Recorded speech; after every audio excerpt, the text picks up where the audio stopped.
हमारा टॉपिक क्या है? Heating effect of current electricity. ठीक है, विद्युत धारा का ऊष्मीय प्रभाव। क्या है? विद्युत धारा का ऊष्मीय प्रभाव, heating effect of current electricity.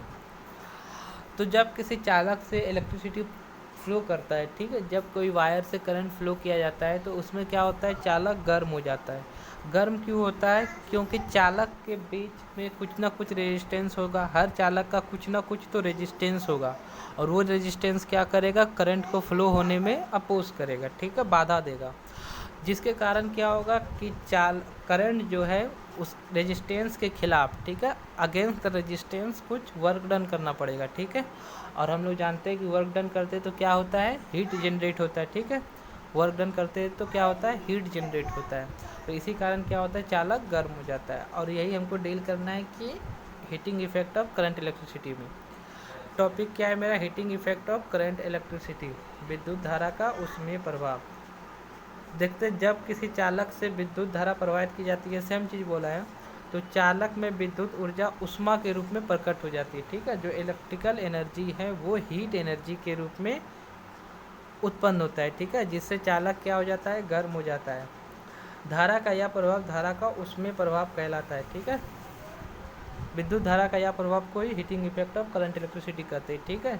इसका बहुत ज़्यादा हम लोग यूजफुल भी है, जैसे कि बल्ब के फिलामेंट को गर्म होकर प्रकाश देना, ठीक है। जो बल्ब है, बल्ब रेड कलर का जो बल्ब होता है वो क्या होता है? उसके अंदर फिलामेंट, एक पतला सा वायर होता है जिसका नाम होता है फिलामेंट। उससे, क्योंकि उसका रेजिस्टेंस काफ़ी ज़्यादा हाई होता है और उससे करंट पास होने के लिए करंट को काफ़ी ज़्यादा वर्क डन करना पड़ता है, इसीलिए वो गर्म होकर पूरा लाल हो जाता है, इसीलिए हमको हीट देता है। सेकेंड क्या है? विद्युत हीटर की कुंडली का गर्म होना, ठीक है। जो हीटर होता है उसका जो वायर होता है वो नाइक्रोम से बना होता है। किससे बना होता है? नाइक्रोम से। नाइक्रोम भी एक हाई रेजिस्टेंस वायर होता है, ठीक है। उससे भी करंट पास करने के लिए बहुत ज़्यादा वर्क डन करना पड़ता है, जिसके कारण बहुत ज़्यादा वो हीट होता है, और हीट होकर क्या होता है? हमको हीट देता है, जिससे हम लोग क्या करते हैं? खाना बनाते हैं। कारण क्या है विद्युत धारा का ऊष्मीय प्रभाव का? कारण क्या है भैया? तो विद्युत चालक में उपस्थित मुक्त इलेक्ट्रॉन धारा प्रवाह के कारण गतिशील हो जाता है, ठीक है।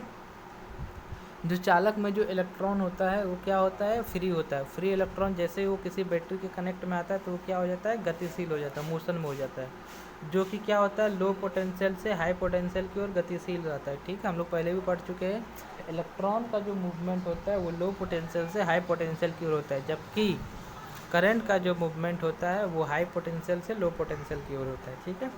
जिससे इन इलेक्ट्रॉनों का टक्कर चालक के अणुओं से होता है। किससे होता है?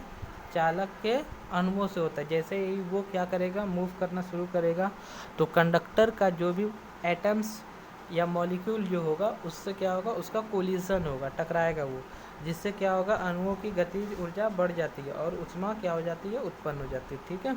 हम लोग पढ़े हैं एक्सरसाइज कितना में? 2 में पढ़े थे ना, ऊष्मा का अनुगतिज ऊर्जा, हाँ, काइनेटिक थ्योरी ऑफ मॉलिक्यूल। तो उससे क्या होगा? कोलिजन के कारण मॉलिक्यूल का जो होता है वो क्या होता है? एनर्जी पाकर उसमें हीट जनरेट हो जाता है, ठीक है। Next is most important, very very important है क्या? हीटिंग इफेक्ट से रिलेटेड जूल्स लॉ, ठीक है। जूल का नियम क्या है? करंट इलेक्ट्रिसिटी हीटिंग इफेक्ट को लेकर। तो सन 1841 में जूल में विद्युत प्रवाह के उसमें संबंध में 3 नियम का प्रतिपादन किया था, ठीक है, जिसको क्या बोलते हैं? जूल का लॉ बोलते हैं, ठीक है, जूल्स लॉ। 9 में भी हम लोग पढ़े थे हीट चैप्टर में जूल का नियम, बट वो क्या डिफरेंट है। यहाँ पे जूल ने 3 लॉ दिया था heating effect of current electricity से लेकर। फर्स्ट लॉ था लॉ ऑफ करंट, ठीक है, धारा का नियम। फर्स्ट लॉ क्या था? लॉ ऑफ करंट, जिसको हम लोग क्या बोलेंगे? धारा का नियम। ये क्या था कि यदि चालक का प्रतिरोध R तथा धारा का प्रवाह समय T, ठीक है, इसने फॉर्मूला डिराइव किया था I square R T, H equal to I²RT, ठीक है, उसमें लेकर रिलेशन हम लोग देखेंगे। जब क्या होगा?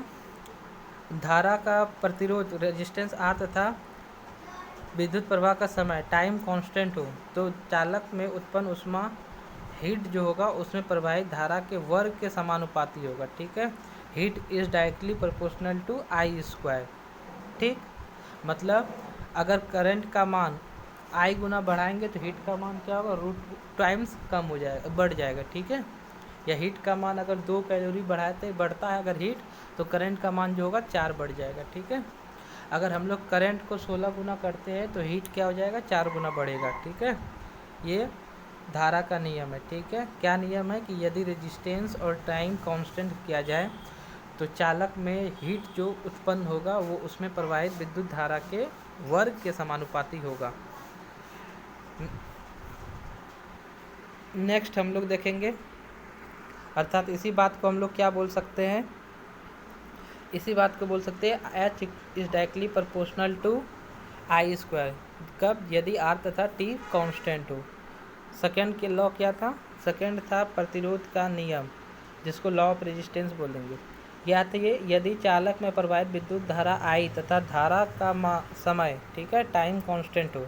इस बार करंट और टाइम को कांस्टेंट करेंगे, ठीक है। जिसके ऊपर लॉ बनाएंगे उसको छोड़कर बाकी दो चीज़ को हम लोग कांस्टेंट कर देंगे। स्थिर हो तो चालक में उत्पन्न ऊष्मा की मात्रा हीट जो है प्रतिरोध का समानुपाती होगा, ठीक है। मतलब जितना ज़्यादा